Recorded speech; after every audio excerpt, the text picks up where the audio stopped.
Hi friends, chicken curry మళ్ళీ మసాలా మార్చి చేశాను. దానికోసం స్టవ్ మీద డేక్షా పెట్టుకొని ఆయిల్ 5 స్పూన్స్ వేసుకొని ఆనియన్స్ వేసుకుందాము. 2 ఉల్లిపాయలు పొడవుగా కట్ చేసి వేసుకున్నాను. దానిలో 1 స్పూన్ అంత జీలకర్ర వేసి ఫ్రై చేసేసుకుంటున్నాను.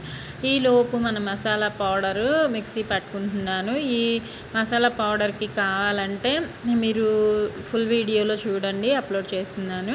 ఇదిగోండి, వెల్లుల్లి, ఎండుమిర్చి, పచ్చిమిర్చి వేసాను ఆ పౌడర్లో. అది కూడా పౌడర్ పట్టేసుకొని చికెన్ని ఉల్లిపాయలు వేగాక టొమాటో, పచ్చిమిర్చి, చికెను, పసుపు, ఉప్పు, కారం వేసేసుకొని చక్కగా మిక్స్ చేసుకొని ఇంకా ఇదిగోండి, మళ్ళీ దానిలో ఇంకో మసాలా కూడా వేస్తున్నాను. జీడిపప్పు, గసగసాలు, ఇంకా ఎండు కొబ్బరి చిన్న స్పూన్తో 1 స్పూన్ అంతా వేసేసుకొని చక్కగా మిక్సీ పట్టుకొని అది కూడా మిక్స్ చేసేసుకొని మన కర్రీలో చేసుకుంటే సూపర్గా ఉంటుంది. ట్రై చేయండి. నచ్చితే లైక్ చేయండి.